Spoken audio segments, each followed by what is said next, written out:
Assalamualaikum warahmatullahi wabarakatuh, anak-anakku sekalian. Di pertemuan pertama ini, Bapak akan membahas tentang dasar-dasar pemrograman PHP. Nah, jadi PHP ini adalah singkatan dari Hypertext Preprocessor yang merupakan bahasa script yang berjalan di server side ya. Nah, biasanya PHP ini digunakan untuk membuat situs web. Jadi, singkatnya ini PHP ini adalah bahasa pemrograman yang dikhususkan untuk membuat web ya agar bisa berjalan secara dinamis. Nah, beda lagi dengan HTML yang kita bahas di pertemuan sebelumnya. Kalau HTML itu programnya bisa kita buka langsung ya menggunakan browser.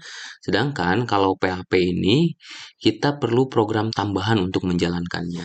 Nah, salah satu program yang kita perlu adalah SAM ya. Jadi SAM ini fungsinya sebagai server lokal dan sebagai database-nya ya. Nah, untuk eh, agar PHP-nya ini bisa berjalan di komputernya, pertama kita harus mengaktifkan Apache-nya dan MySQL. Nah, MySQL ini fungsinya sebagai database-nya. Nah, sedangkan Apache ini berfungsi sebagai servernya. Lalu, aplikasi yang kedua itu kita perlu, kalau Bapak di sini pakainya VS Code ya, Visual Studio Code, kalian bisa pakai aplikasi yang lain, misalnya kalian bisa pakai Dreamweaver atau Notepad Plus atau Sublime, atau sebenarnya kalian juga masih bisa menggunakan Notepad ya. Cuma kalau Notepad itu kurang nyaman untuk digunakan sebagai penulisan coding ya, karena ya tadi tidak ada sugesti dan terlalu manual. Kenapa di pertemuan sebelumnya Bapak ngajarin kalian pakai Notepad ya biar kalian terbiasa gitu. Nah, di pertemuan kali ini Bapak akan menggunakan Visual Studio Code untuk menulis codingnya.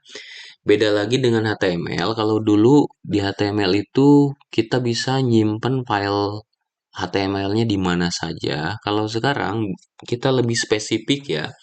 Untuk menyimpan filenya, kita masuk ke file di sini, terus pilih new file.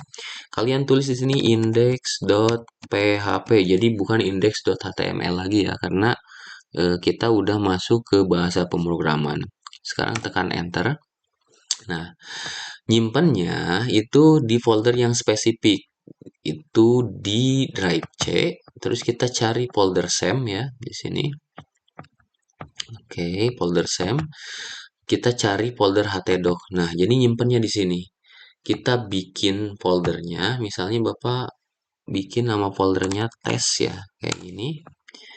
Lalu kita buka di sini, Bapak buka folder tesnya, lalu create file. Jadi file yang barusan Bapak simpan di folder SAM, di htdoc dan di di folder test ya.